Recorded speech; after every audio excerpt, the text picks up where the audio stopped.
হয়েছে, স্টার্ট হয়েছে? জি ম্যাম। জি ma'am, start হয়েছে। ওকে, আসসালামু আলাইকুম। আবারও সবাইকে শুভ সকাল। আচ্ছা, আজকে আমাদের নির্ধারিত পাঠ বলো।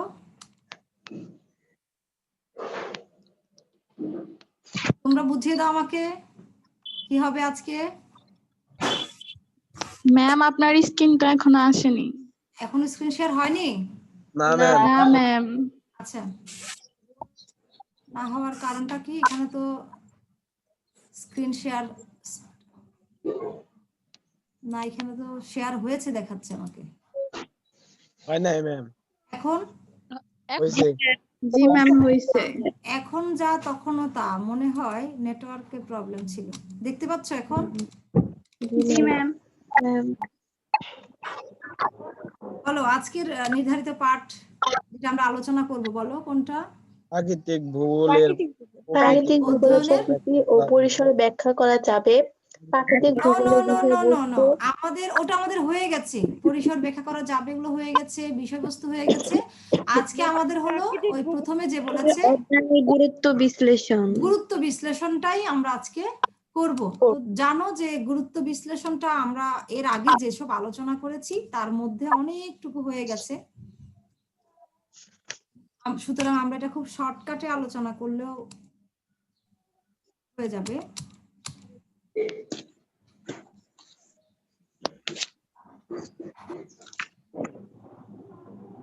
একটু এভাবে শুরু থেকে দেখে আসি কি কি পড়েছি।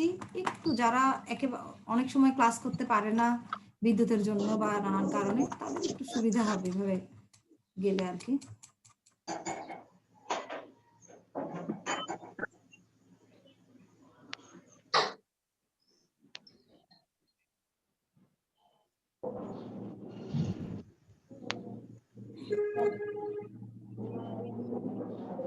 এইখানে আমরা আজকে তো আমি শুরু করার আগে একটা, অর্থাৎ লেসন 3 শুরু করার আগে আমি তোমাদেরকে একটা এটার পরে আমরা কতটুকু কোন দৃষ্টিকোণ থেকে কতটুকু পড়বো, কিভাবে পড়বো একটু দেখি। ধরো আসতে পারে, ধরো যদি 1 নম্বরের, তোমরা তো জানোই 4 প্রকারের প্রশ্ন আসে, হ্যাঁ, এমসিকিউ সহ 5 প্রকারের।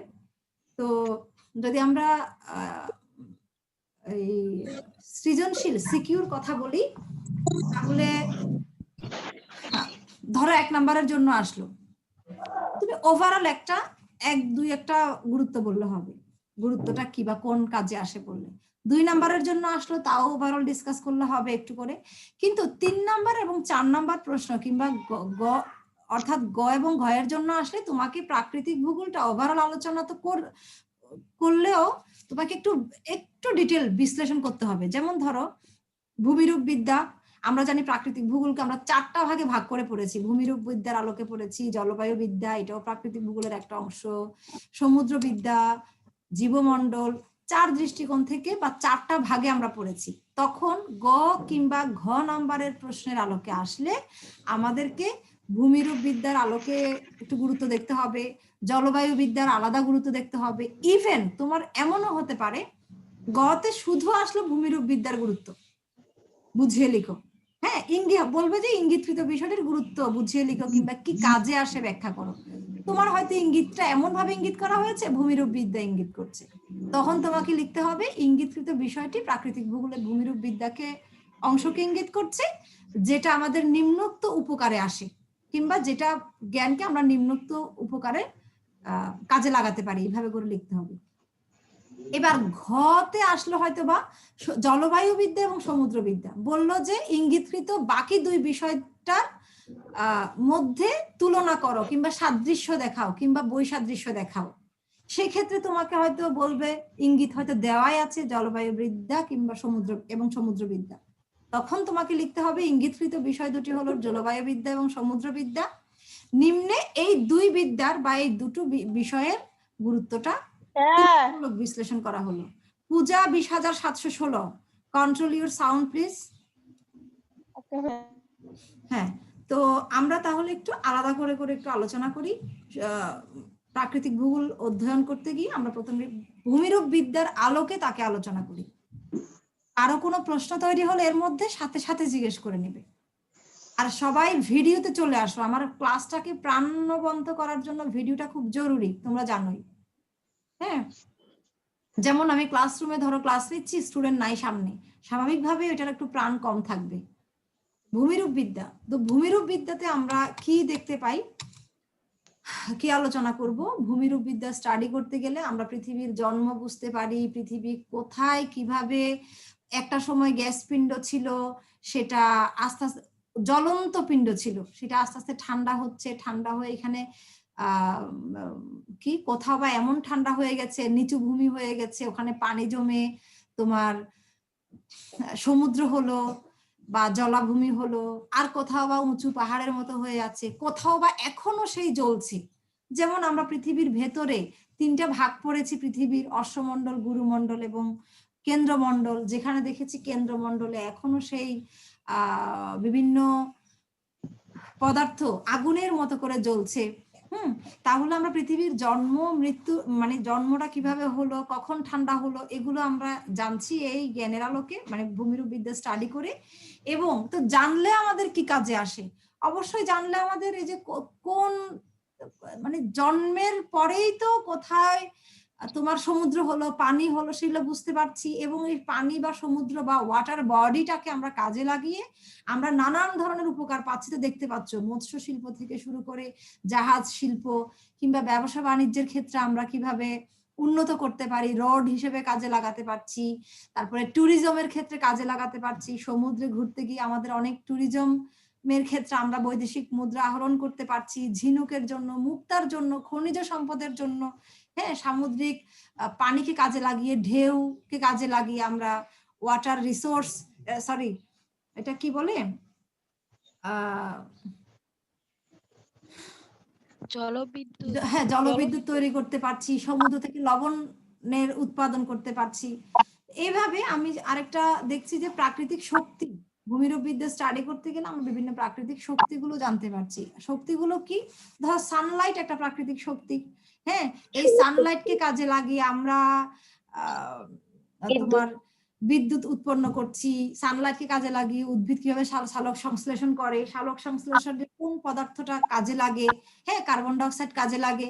সেই কার্বন ডাই অক্সাইডের পরিমাণটা আবার বেশি বেড়ে গেলে তার কি ক্ষতি হয়, কমে গেলে কি ক্ষতি হয়, কোন উপায়ে আমরা কমাতে পারি, কোন উপায়ে বাড়াতে পারি, কোন উপায়ে আমরা ব্যালেন্স করতে পারি, এই বিষয়গুলো আমরা জানতে পারছি। এবং সেই হিসেবে আমরা পৃথিবীর সাথে কাজ করতে পারছি এবং পৃথিবীও আমাদেরকে সে অনুযায়ী রিয়্যাক্ট করতে পারছে, ভালো মন্দ রিয়্যাক্ট। এরপরে আমরা খনিজ এবং শিলা, আগে আমি পড়িয়েছি এটা খনিজ এবং শিলা। অবশ্যই আমরা ভূমিরূপ বিদ্যা স্টাডি করে খনিজ শিলা, যেমন ধরো আমরা পৃথিবীর 3টা ভাগ পড়েছি, কি কি, অশ্বমণ্ডল, গুরুমণ্ডল, কেন্দ্রমণ্ডল পড়েছি। গুরুমণ্ডলে দেখেছি কেমন খনিজ পাওয়া যায়, কেমন শিলা, অশ্বমণ্ডলে কেমন শিলা পাওয়া যায়, সেই শিলা কোন কোন কাজে লাগে। যেমন আমাদের মাটি ওয়ান কাইন্ড অফ শিলা, হ্যাঁ, ওয়ান কাইন্ড অফ রক। এই রককে কোন কোন ভাবে আমরা কাজে লাগাতে পারছি, কোন শিলায় কোন গাছ ভালো হয়, কোন গাছ কম ভালো হয়, কোন শিলাতে আমরা কোন ধরনের গাছ বেশি রোপণ করলে আমরা ব্যবসায়িক ভাবে, অর্থনৈতিক ভাবে লাভবান হতে পারবো, সেই বিষয়টা আমরা ভূমিরূপ বিদ্যা স্টাডি করে আমরা বুঝতে পারছি। মৃত্তিকার ধরনগুলো বুঝতে পারছি।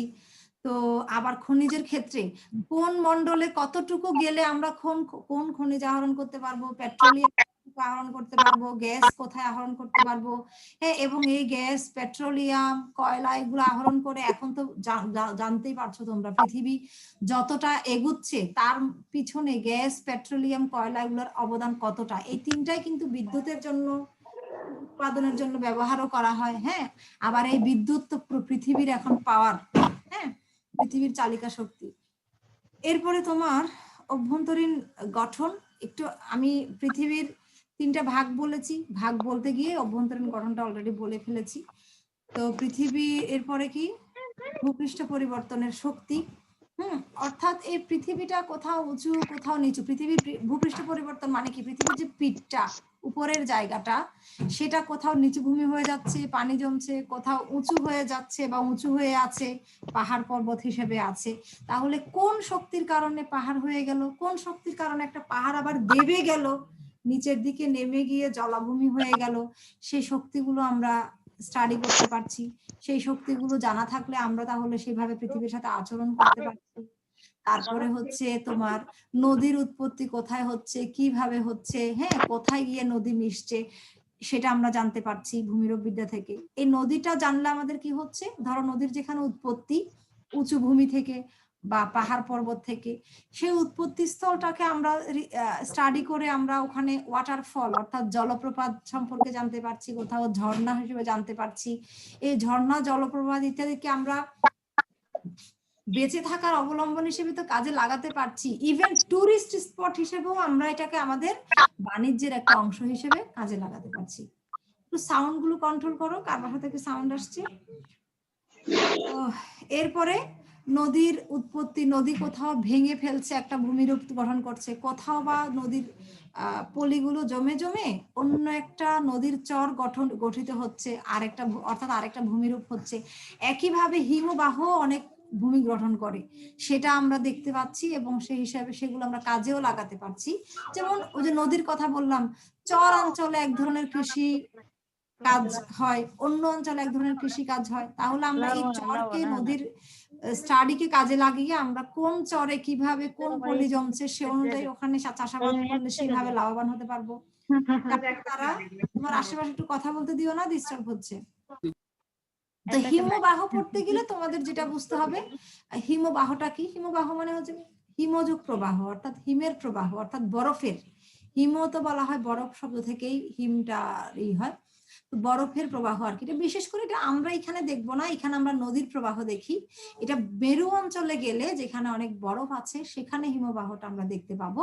আর নদী যেমন আমরা ভূমিরূপ দেখি, হিমবাহের ভূমিরূপটা হিম অঞ্চলে যারা বসবাস করে ওরা দেখতে পাই। যেমন আমরা নদীর এখানে চরের ভূমি দেখতে পাই, চরাঞ্চল, কিংবা নদী ভেঙে ফেলে অনেক জায়গায় আমরা ক্ষয়িষ্ণু ভূমি দেখতে পাই। ঠিক হিম অঞ্চলে যাদের বসবাস তারা হিমভূমি দেখতে পায়, মানে হিমবাহের ভূমিরূপগুলো দেখতে পাই। এরপরে আমরা আসবো জলবায়ু বিদ্যাতে। জলবায়ু বিদ্যা স্টাডি করতে গিয়ে আমরা বায়ুমণ্ডল বুঝতে পারি, তারপরে বায়ুমণ্ডলের কতটা স্তর আছে, কোন স্তরে অক্সিজেন আছে কোন স্তরে নাই, তাহলে ওই স্তরে গেলে আমাকে অক্সিজেন নিয়ে যাওয়া লাগবে, কি পরিমাণ নিয়ে যাওয়া লাগবে।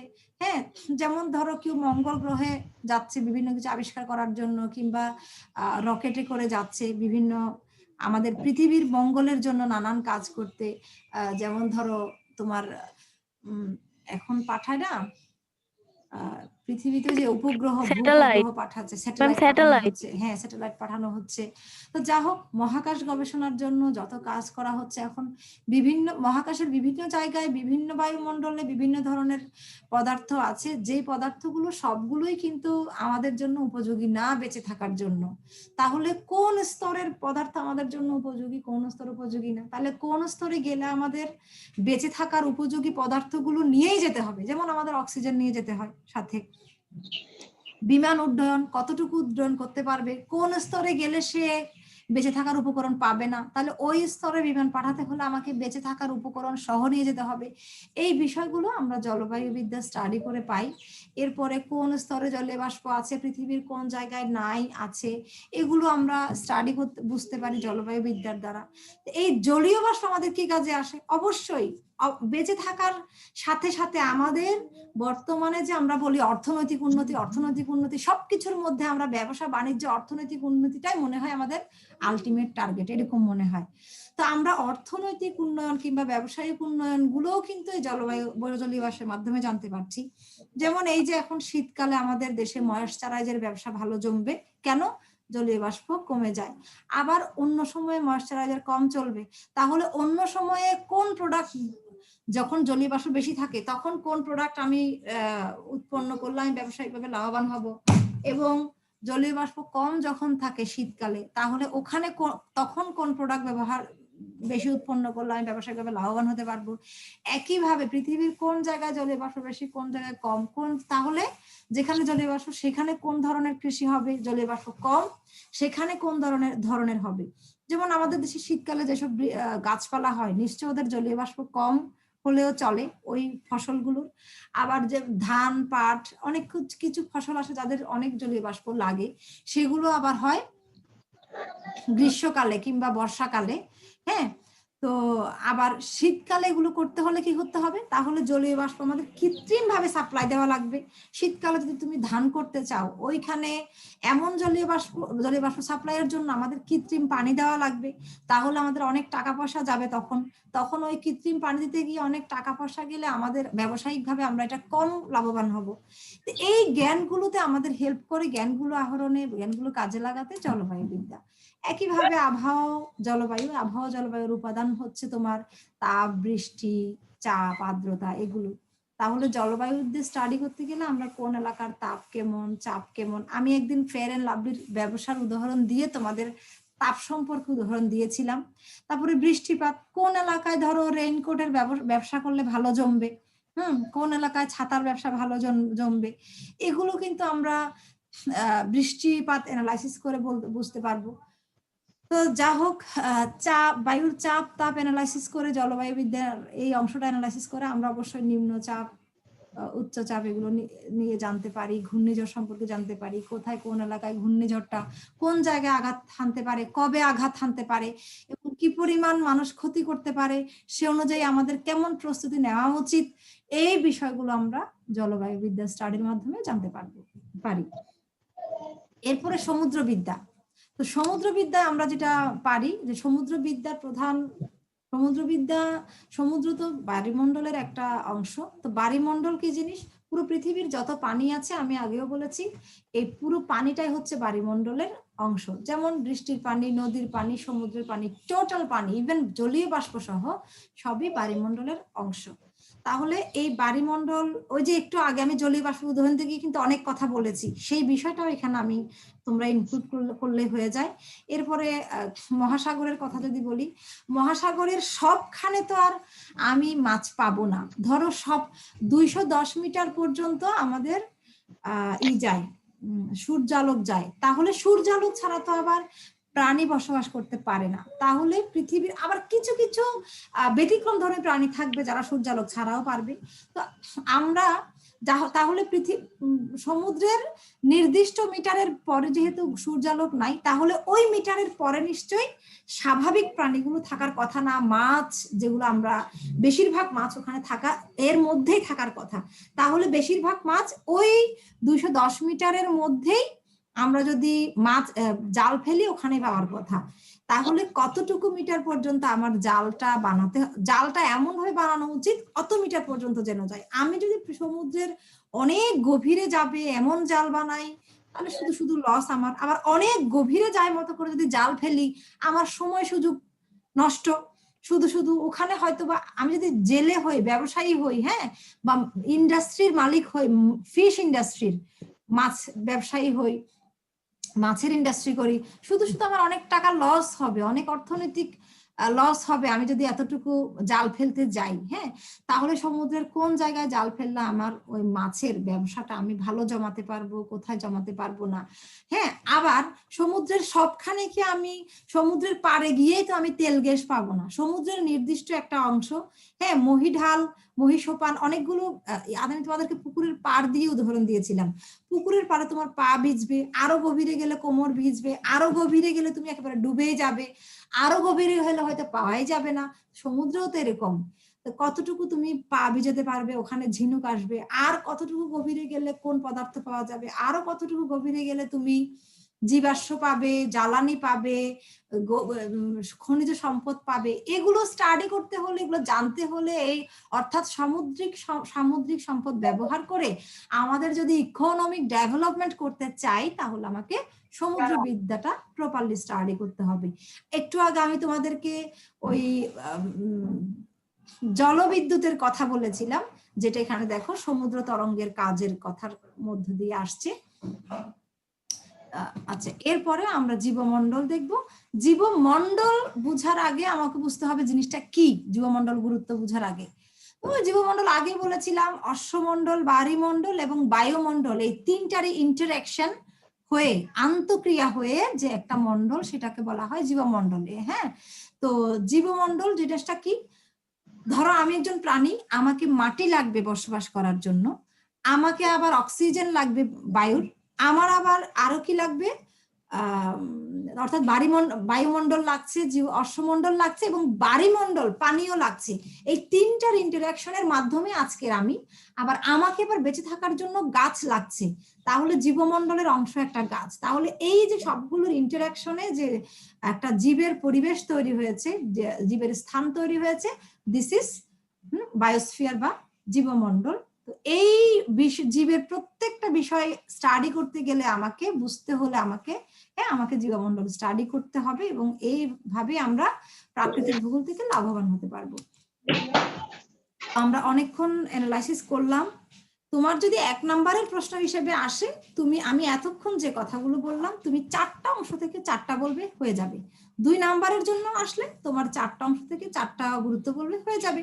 এরপরে 3 নম্বরের গ আর ঘতে আসলে তোমাকে তো স্পেসিফিক করে বলবে ভূমিরূপ বিদ্যা আলাদা করে, তুমি তখন ভূমিরূপ বিদ্যার জন্যই 6টা ধরো গুরুত্ব বলবে, বা 3টা গুরুত্ব বলবে ভূমিরূপ বিদ্যার, একটু ডিটেল বলবে, ব্যাস। এইভাবে করে আবার যদি তোমাকে ওভারঅল বলে যে প্রাকৃতিক ভূগোলের গুরুত্ব লিখো, আসছে ঘ নাম্বার কিংবা গ নাম্বার, তখন তুমি ওই 4টা থেকে মিলিয়ে দুটো করে 6টা বলে দিবে।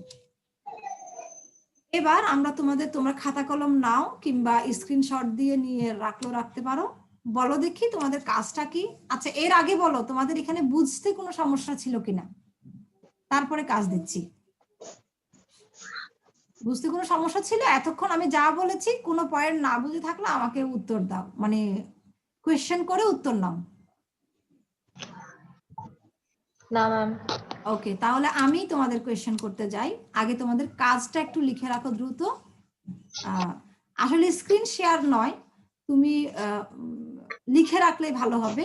মুখে একটু পড়ো তো জিনিসটা কি, আগে মুখে পড়ো, তারপরে স্ক্রিন শেয়ার দিলেও সমস্যা নেই, পড়ো। তোমার চারপাশের কোন কোন পরিস্থিতি মোকাবেলা প্রাকৃতিক ভূগোল জ্ঞান কাজে লাগানো যাবে আলোচনা করো। হ্যাঁ, তাহলে আমাকে একটা বলো তো, বাকিগুলো না হয় তুমি বাসায় করবা। এই কাজটার জন্য তুমি কি বলতে পারো, তুমি নিজের মতো করে এলোমেলো করে বলো, বাসায় গিয়ে সাজিয়ে লিখবে পরে। তোমার পরিবেশে চারপাশে কোন পরিস্থিতি মোকাবেলা প্রাকৃতিক জলবায়ু বলো।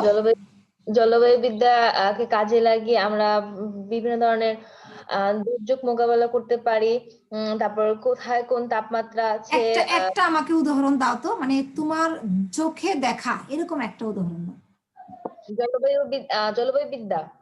হ্যাঁ, না এটা তোমার ইচ্ছা। যেমন ধরো তুমি সকালবেলা যে ঘুম থেকে উঠলে, সবাই ওভাবে আলোচনা করবে, যেহেতু তোমার চারপাশের বললাম, তুমি সকাল শুরু হওয়া থেকে শুরু করে বিকেল একেবারে হ্যাঁ বেডে যাওয়ার আগ পর্যন্ত, অর্থাৎ ঘুমিয়ে যাওয়ার আগ পর্যন্ত কাজগুলো ভাবো। একটা করে কাজ ভেবে কোন কাজের তুমি ব্রাশ করছো, এরপরে আরো কাজ করছো, কোন কাজটা তুমি প্রাকৃতিক ভূগোলের জ্ঞানের আলোকে কাজে লাগাতে পেরেছো, কিংবা তুমি লাগাতে হবে এমন না, হয়তো তুমি ব্যবহার করছো, কাজে লাগিয়েছো অন্য বিজ্ঞানীরা। হতে পারে না তুমি ইলেকট্রিসিটি ইউজ করছো, ঘুম থেকে উঠে লাইটটা জ্বালাও, কিন্তু এই লাইটটার পিছনে হয়তো অনেক বিজ্ঞানীরা হাইড্রো ইলেকট্রিক্যাল জলবিদ্যুৎ উৎপন্ন করছে, সেটা প্রাকৃতিক ভূগোলের কোন বিষয়টাকে কাজে লাগিয়েছে, সমুদ্র তরঙ্গকে কাজে লাগিয়েছে হয়তোবা। তো সমুদ্র তরঙ্গ কোন সাবজেক্টের, প্রাকৃতিক ভূগোলের কোন অংশের? না, সমুদ্র তরঙ্গটা হচ্ছে তোমার সমুদ্র বিদ্যার অংশ, এইভাবে বলে দিতে পারো। এরপরে লাইট জ্বালানোর পরে তুমি কোন কাজটা করেছো, ওই কাজের কোন জিনিসটা তোমার জন্য, হয়তো তুমি ওয়াটার ব্যবহার করেছো ফ্রেশ হওয়ার জন্য। ম্যাম আমি বলতে চাই, বলো। ম্যাম ভূমিরূপ বিদ্যার মাধ্যমে আমরা বলতে পারি আমাদের বাসা বাড়ি নির্মাণের জন্য যে সয়েল টেস্ট এবং বিভিন্ন ধরনের ছাড়পত্র এবং বাসা বাড়ি নির্মাণের জন্য এগুলা। গুড, আমি বুঝে গিয়েছি। আমি এইভাবে চাইবো একেবারে তোমাদের ডেইলি এগুলো উদাহরণগুলো সামনে এনে ওইটাকে এবার বিশ্লেষণ করো। এটাই তো মূলত সৃজনশীল এতদিন তো মুখস্থই করেছো, এবার একটু নিজেরা এক্সপ্লোর করো নিজেদেরকে। হ্যাঁ, তো তোমার একটা জিনিস কাজ তুমি দাঁড় করাও, তারপরে তুমি অনেক কাজ পাবে ডেইলি। ওখানে তুমি কি করবা, সব কাজ তো তুমি এতগুলো কাজ বর্ণনা করতে গেলে তোমার তো লিখে শেষ করতে পারবে না। তুমি সবগুলো কাজকে লিস্ট করে ওই প্রাকৃতিক ভূগোল থেকে একটা নাও, সরি ভূমিরূপ বিদ্যা থেকে একটা নাও, জলবায়ু বিদ্যার একটা নাও, এভাবে করে 4টা যদি উদাহরণ আমাকে দিতে পারো, তুমি লিস্ট করবে সবগুলো, কিন্তু উদাহরণ দাও আমাকে 4টার আলোকে বর্ণনা করো, তাহলেই তোমার অভ্যাস প্র্যাকটিসও হয়ে যাবে, আমিও বুঝতে পারবো ইউ আর ক্লিয়ার। হ্যাঁ, তখন তোমার পরীক্ষায় যাই আসে তুমি আলোচনা করতে পারবা ওই বিষয় নিয়ে। কিন্তু সব কাজগুলো তুমি লিস্ট করবে, লিস্ট করে আমাকে মাত্র 4 দৃষ্টিকোণ থেকে 4টা অ্যানালাইসিস করে আমার খাতায় দিবে আর কি। এরপরে একটু মূল্যায়নটা করে নিই। মূল্যায়ন করার জন্য আমি তোমাদের কি বলেছিলাম, আগে কি আগে প্রশ্ন পড়বে না উদ্দীপক পড়বে? নো নো নো, বলেছিলাম আগে প্রশ্ন পড়তে হবে, তারপরে উদ্দীপক। হ্যাঁ, তাহলে প্রশ্ন আগে পড়ো, দেখি ক নাম্বারটা আগে পড়ো। প্রাকৃতিক ভূগোল হ্যাঁ, কাকে বলে? দ্রুত একটু বলতে পারবে কেউ? এটা জ্ঞানমূলক প্রশ্ন, নাই আজকে আলোচনা করি। এই যে কি কাজে লাগে প্রাকৃতিক ভূগোল, কি কাজে লাগে, অলরেডি আমাকে 2 জনে আলোচনা করেছো, তানজিন মানে অলরেডি 2 জনে আলোচনা করেছে, আর নাই করি। গ নাম্বার প্রশ্ন, ইঙ্গিতকৃত ঘটনাটি বলো। যে পরিসরে আলোচনা হয় তার বর্ণনা দাও। পরিসরে তার বর্ণনা দাও। তাকে বর্ণনা দাও। সোহানের উক্তিটি কি যথার্থ? বিস্তারিত মতামত দাও। আচ্ছা, গ নম্বরে কোথায় আন্ডারলাইন করবা তাহলে? ঘটনাতে। পরিসরে। হ্যাঁ, ঘটনাতে আন্ডারলাইন করবা, পরিসর আন্ডারলাইন করবা। তার মানে ঘটনাটি কোন পরিসরে, মানে ভূগোলের কোন পরিসরে, অর্থাৎ প্রাকৃতিক ভূগোল আর কি, এখানে ভূগোল মানে ঘটনাটি। তাহলে কিসগিরণ আমরা দেখব। এরপরে কি সোহানের উক্তি, উক্তি আন্ডারলাইন করবা, উক্তি এবং মতামত, অর্থাৎ উক্তিটির পক্ষে বিপক্ষে মতামত দেওয়া আর কি বিস্তারিত। এবার তুমি ঘটনা খুঁজো আর উক্তি খুঁজো, ওইটা পড়ো। প্রাকৃতিক ভূগোলের এটা পড়ো, উদ্দীপকটা পড়ো, বড় করে পড়ো। 2007 সালে ঘূর্ণিঝড় আঘাত হানে এই অঞ্চলে ভয়ঙ্কর ঘটনায় মারাত্মক ক্ষতিগ্রস্ত হয় অনেক এলাকা। সোহান এই ঘটনাটি যে সাথে আলোচিত হয় সে সম্পর্কে জ্ঞানের জন্য আমাদের সবারই বিশেষ গুরুত্ব দেওয়া দরকার।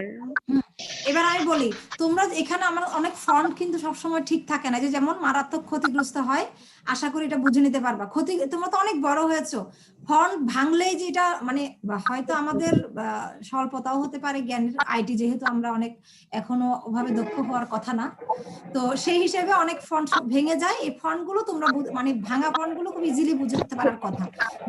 যেমন অনেক জায়গায় দেখবা আমার জফলাটা ভেঙে যাচ্ছে, জফলার জায়গায় বারবার আসে কি ইনভার্টেড কমা, এটাও তোমরা একটু খেয়াল করে নেবে। বলো তাহলে ঘটনাটা কি এখানে? ঘটনাটা হচ্ছে ঘূর্ণিঝড়, ঘূর্ণিঝড়। ঘূর্ণিঝড়ে আন্ডারলাইন করবে। তাহলে অর্থাৎ আমার গ নাম্বারে ফিরে আসো। গ নাম্বারে কি বলেছে? ঘটন অর্থাৎ ঘূর্ণিঝড় ভূগোলের কোন পরিসরে, বুঝতে পেরেছো? জলবায়ু বিদ্যা। তাহলে এবার তোমাকে, তুমি ফার্স্ট লাইনটা কিভাবে লিখবে আমাকে বলো। ফার্স্ট লাইন একেবারে গ number answer to the question now, গ লিখলা, তারপরে কি বলবা ফার্স্ট লাইনটা? ইঙ্গিতকৃত ঘটনাটি ভূগোলের জলবায়ুবিদ্যা পরিসরে আমি আলোচনা। বলেছিলাম তোমার মূল কথাটা তুমি প্রথমেই আনবা। মানে ধরো তোমার মোবাইলে চার্জ নাই, হ্যাঁ চার্জ নাই, তোমার 1 সেকেন্ড তোমার সময় আছে, কাউকে মৃত্যুর সংবাদ দেওয়া লাগবে, তুমি কি বলবা? যে জানো আপু কি আমার ছোট কাকা না মারা গিয়েছে। এখন জানো আপু আমার ছোট কাকা মারা গিয়েছে, জানো আপু বলো তো শেষ। তো আপু তো জানার আগে শেষ হয়ে গেল কারেন্ট চার্জ। তাহলে তুমি বলো জানো আপু, এটা আগে বলবে। যদিও সুন্দর কোনটা, জানো আপু ছোট কাকা মারা গিয়েছে, সেটাই সুন্দর। কিন্তু তোমার প্রয়োজনীয় কথাটা বলার জন্য তুমি জানো যে তোমার 1 সেকেন্ড টাইম, তুমি কি বলবা বলো? মারা গেছে ছোট কাকা, এই মারা শব্দটা আগে। তুমি ভাববে যে কি কোন শব্দটা বললে আপু, সেই শব্দটা খুঁজতে থাকবে। চার্জ চলে যাওয়ার পরেও আমার থেকে শুনতে না পারলে অন্য জায়গা থেকে খুঁজবে যে মারা গেছে, তাহলে কে মারা গেছে এটা খুঁজবে। হ্যাঁ, ছোট কাকা তো মারা গেছে না বললে ছোট কাকা এভারেস্ট বিজয় করেছে, এটাও তো হতে পারে, সে যেহেতু পর্বতারোহী। হ্যাঁ, সুতরাং ওই ইম্পর্টেন্ট কথাটা আগে বলবা। তো সে এক্ষেত্রেও কি বলবা? ঘূর্ণিঝড়। এখানে জলবায়ু বিদ্যা সম্পর্কে বিশ্লেষণ করা হলো না না, তুমি এই ফিল ইন দ্য ব্ল্যাঙ্কস করো, এই গ নাম্বারটা ফিল ইন দ্য ব্ল্যাঙ্কস করো। গ নাম্বারে কি ফিল ইন দ্য ব্ল্যাঙ্কস? ঘটনাটি তো, তাহলে ইঙ্গিতকৃত ঘটনাটি অর্থাৎ ঘূর্ণিঝড়। তাহলে বলতে হবে ঘূর্ণিঝড় ভূগোলের যে পরিসর, কোন পরিসর? ঘূর্ণিঝড় জলবায়ুবিদ্যা পরিসর। হ্যাঁ জলবায়ু। তাহলে ফিলিং দ্য ব্ল্যাঙ্কস করো, ঘূর্ণিঝড় ভূগোলের জলবায়ু বিদ্যাতে আলোচনা হবে। তাহলে এটাকে সাজিয়ে তোমার বললে হবে কি, ঘূর্ণিঝড়ই হলো জলবায়ু বিদ্যা, ঘূর্ণিঝড় হলো প্রাকৃতিক ভূগোলের ইঙ্গিতকৃত ঘটনাটি। ঘূর্ণিঝড়ই হলো ইঙ্গিতকৃত ঘটনা যা প্রাকৃতিক ভূগোলের জলবায়ু বিদ্যা পরিসরে আলোচনা করা হয়। হ্যাঁ, এই কথাটা লিখবে। তোমার যদি এর পরবর্তী অংশটা নাও হয়, ব্যাখ্যাটা, এরপর তো ব্যাখ্যা দিবে, তোমাকে 1 দিতে বাধ্য টিচার। Am I clear? জি ম্যাম। Yes ma'am. আচ্ছা, কিচ্ছু না বলে যদি তুমি শুধু ঘূর্ণিঝড় শব্দটাও লিখো, তাও তুমি 1 পেয়ে যাবে, কারণ তোমার মূল কথাটা। কিন্তু তুমি যদি মনে করো কি জানি, ইঙ্গিতকৃত ঘটনাটি হলো কি, ইঙ্গিতকৃত ঘটনাটি যে পরিসরে আলোচনা করা হয় তা হলো, আর কিছু লিখতে পারলো না, তোমার টাইম শেষ, খাতা টান দিয়ে টিচার নিয়ে গেল। তুমি কোন নাম্বার পাবে এতগুলো শব্দ লেখার পরেও? যে ইঙ্গিতকৃত ঘটনাটি হলো ইঙ্গিতকৃত ঘটনাটি ভূগোলের যে পরিসরে, তুমি 5টা শব্দ লিখলে, এরপরে টান দিয়ে নিয়ে গেল, সময় শেষ, টিচার নাম্বার দিতে পারবে না। তুমি যদি শুধু ঘূর্ণিঝড় এই কথাটা লিখে টিচার তোমাকে টাইম শেষ নিয়ে গেল, তবুও তুমি 1 নাম্বার হবে। আমি কি ক্লিয়ার করতে পেরেছি সিস্টেমটা? ওকে, এবার তুমি অন্য ইতে আসো। সোহানের উক্তিটি কি যথার্থ? বিস্তারিত মতামত দাও। উক্তিটি কি তার? গুরুত্ব দেওয়া দরকার। এই ঘটনা যে যে শাস্ত্রে আলোচিত হয় সেই সম্পর্কে গুরুত্ব দেওয়া দরকার। যথার্থ, বিস্তারিত মতামত দাও। তাহলে উক্তিটি কি? যে শাস্ত্রে আলোচিত হয়, কোন শাস্ত্রে? প্রাকৃতিক ভূগোলের জলবায়ু শাস্ত্রে আলোচিত হয়। শাস্ত্রে যেহেতু বলেছে এখানে ব্রড অর্থে, হ্যাঁ, অর্থাৎ প্রাকৃতিক ভূগোল, সে সম্পর্কে জ্ঞান অর্জনে আমাদের সবারই বিশেষ গুরুত্ব দেওয়া উচিত। অর্থাৎ প্রাকৃতিক ভূগোল সম্পর্কে জ্ঞান অর্জনে আমাদের বিশেষ গুরুত্ব দেওয়া উচিত। তুমি এটা মোর স্পেসিফিক করার জন্য তুমি জলবায়ু বিদ্যা বলতে পারো। তাহলে এরপরে তুমি প্রথমে কি লিখবা? ইঙ্গিতকৃত সোহানের দ্বারা ইঙ্গিতকৃত বিষয়টি হলো, বা আরো স্পেসিফিক করতে বলেছিলাম, সেটা কি? প্রাকৃতিক ভূগোল পাঠের গুরুত্বই হলো সোহানের ইঙ্গিতকৃত উক্তিটি। অথবা আরো সুন্দর করে, আমার চেয়ে সুন্দর করে তোমরা বলতে পারবে, তোমরা যেহেতু আমার চেয়ে সুন্দর, আমার চেয়ে আপডেট যুগে তোমরা আসছো, বলবে যে কি, প্রাকৃতিক ভূগোলের কি, প্রাকৃতিক ভূগোল পাঠের গুরুত্ব সম্পর্কে সোহান মূলত উক্তি করেছিল। অথবা প্রাকৃতিক ভূগোল পাঠের গুরুত্বটা নিয়েই মূলত সোহানের উক্তিতে ইঙ্গিত রয়েছে। বুঝতে পেরেছো? আচ্ছা, তারপরে তাহলে প্রাকৃতিক ভূগোল শব্দটা আগে আসলো, কিংবা আরো স্পেসিফিক করে বললে প্রাকৃতিক ভূগোলের জলবায়ু বিদ্যা পাঠের গুরুত্বই মূলত সোহানের উক্তিতে ইঙ্গিত পেয়েছে। তাহলে টিচার প্রথমেই তোমাকে দেখলো প্রাকৃতিক ভূগোলের জলবায়ু বিদ্যা পাঠের গুরুত্বই, তারপরে খাতা টান দিয়ে নিয়ে গেল, তবুও তুমি কত নাম্বার পেলা? 1 নাম্বার। 1 নাম্বার পেলে। এরপরে তুমি বিস্তারিত মতামত দাও, বলো যে আমি সম্পূর্ণ তার এই উক্তির পক্ষে আমার অবস্থান। হ্যাঁ, এবার লিখো যে পক্ষে কেন, কিংবা বিপক্ষে অবস্থান, এবার লিখো যে বিপক্ষে অবস্থান কেন, কিংবা অবস্থানের পরে লিখো। বা যদি তুমি উভয় পক্ষে থাকো, হ্যাঁ, এই পক্ষ মতামত দেওয়া যে পক্ষে, তাহলে বলো যে উভয় পক্ষে তার যুক্তি আছে, তার মতের উভয় পক্ষে যুক্তি থাকে, এরকম অসুবিধা আছে, এরকম সুবিধা আছে। তারপরে বলো যে যেহেতু তার সুবিধা বেশি, তাহলে আমি সেই পক্ষে অবস্থান নিলাম। এইভাবে তুমি যেভাবে, আমার চেয়ে তো ভালো পারার কথা। তো ম্যাম একটা কোশ্চেন ছিল। বলো। ম্যাম, আমরা যে সৃজনশীলটা লিখবো, গ আর খ তে প্যারা করে লিখলে প্যারার মধ্যে কি পয়েন্ট করে দিব? পয়েন্ট করে লিখবো, নাকি নরমাল প্যারার মতো লিখবো? পয়েন্ট করার দরকার নাই, তুমি যদি মনে করো যে দরকার তাহলে দিবি। যেমন ধরো বললা, তোমার প্রশ্নটা আসলো ইঙ্গিতকৃত বিষয়টি কি, এর পাঠের গুরুত্ব লিখো। ধরো একটা প্রশ্ন আসলো, গ নাম্বার আসলো, ইঙ্গিতকৃত বিষয়টা কি, এর পাঠের গুরুত্ব লিখো। তো সেক্ষেত্রে তোমার বলতে হবে প্রাকৃতিক ভূগোলই এর ইঙ্গিতকৃত বিষয়। সেকেন্ড প্যারায় লিখলে প্রাকৃতিক ভূগোল পাঠের গুরুত্ব, তারপর ব্যাখ্যা করলে। দাঁড়াও, এখানে এত ই করছে কারা, আমার তো অনেক ডিস্টার্ব হচ্ছে। আচ্ছা, বুঝতে পেরেছো? কিন্তু কিন্তু ওটা লিখতে হয় না, যেহেতু ওই যে আছে না, তুমি কলেজে যাওয়া মানে তুমি কলেজের জন্য পড়াশোনা করছো, স্কুলে যাওয়া মানে স্কুলের স্টুডেন্ট, তোমাকে তার আলাদা বলতে হচ্ছে না যে আমি স্কুলের কথা বলছি, কলেজের কথা বলছি। মানে কিভাবে বলবো, মানে তুমি যেমন ধরো আমার ক্লাসে তোমার লিখে দিতে হচ্ছে না আমি ভূগোল ক্লাস কি নিয়ে কথা বলবো, কারণ এই ক্লাস মানেই ভূগোল ক্লাস, অন্য ক্লাস মানে আইসিটি ক্লাস। আইসিটি ক্লাসে গেলে ঠিক তোমার গ প্রশ্নে টিচার জানে প্রথম যেটা লিখবা সেটাই তোমার ইঙ্গিতকৃত বিষয়, এবং সেকেন্ড প্যারাটা তোমার বিশ্লেষণ। এটা টিচার জানে, এটা তুমিও জানো, সুতরাং তোমাকে আর নিচে লিখতে হবে না বিশ্লেষণ, উপরে লিখতে হবে না যে ইঙ্গিতকৃত বিষয়। বুঝতে পেরেছো? মানে না বলাটাই তোমার স্মার্টনেস। তুমি চাইলে লিখতেও পারো, কিন্তু না বলাটাই তোমার স্মার্টনেস। যেহেতু ওয়ার্ল্ড ওয়াইড স্বীকৃত আছে বা তোমার ন্যাশনালি স্বীকৃত আছে যে প্রথম লাইন মানে তোমার ইঙ্গিতকৃত পয়েন্টটা, আর সেকেন্ড বিষয়টা হচ্ছে তোমার বিশ্লেষণের বিষয়টা। ক্লিয়ার?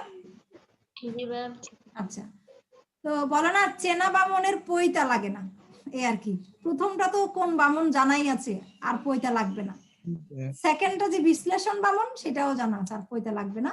তা আমাকে তোমরা 1 মিনিট একটু বলো দেখি, কেউ একজনে আজকে কে রেডি হয়ে আসছো মাদক সম্পর্কে বলার জন্য?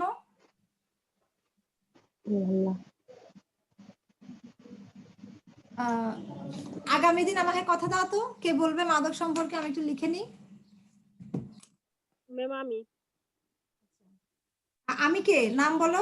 তোমরা আগামী ক্লাসে, পরবর্তী ক্লাসে কে বলতে পারবে? একটু স্টপ দি শেয়ার। আর কে? তাসফি আক্তার না? আচ্ছা, রোল কত? 2579। আচ্ছা, তো ঠিক আছে, আমরা স্টপ শেয়ার দিয়ে আমরা স্ক্রিনে চলে যাচ্ছি। এবার আমি ক্লাসটা শেষ করতে যাব। তাহলে বলো তো আজকে আমরা কি কি পড়েছি?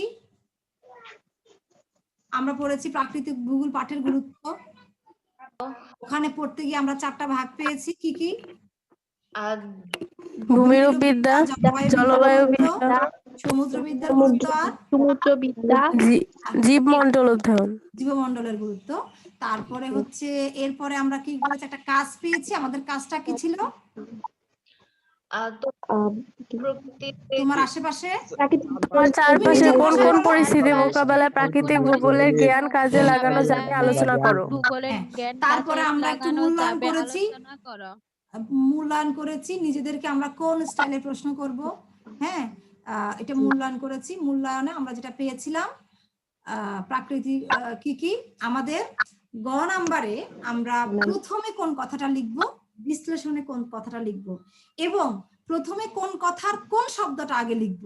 আগে লিখলে খুব বেশি স্মার্ট হয়, হ্যাঁ, কম লিখে আমি বেশি নাম্বার পাওয়া যাবে। হ্যাঁ, তো এই তুমি 10-12 বাক্য লিখলে তো পুরো ফুল মার্কস চলে আসে, যদি কাজের বাক্য হয় আর কি। বেশি লিখতে হয় না, কিন্তু এসব সৃজনশীলিয়াতে খুব বেশি লিখতে হয় না, খুব অল্প কথায় তুমি ফুল মার্কস পেয়ে যাবে। হ্যাঁ, ম্যাথেও যদি তুমি 100 পাও, এখানেও তাই। তুমি মূল কথাটা বললে তুমি 100, যে ভাগ বললাম, হ্যাঁ, একটা এই শব্দের মধ্যেই তুমি এক নাম্বার পাচ্ছ। তো এরকম ভাগ আছে প্রত্যেক কিছু। তো এরপরে আমরা এই তো একটু মাদক নিয়ে বলতে চেয়েছিলাম, পারি না, আমরা নেক্সট ক্লাসে বলবো। তো এই হচ্ছে কথা। আমি আগে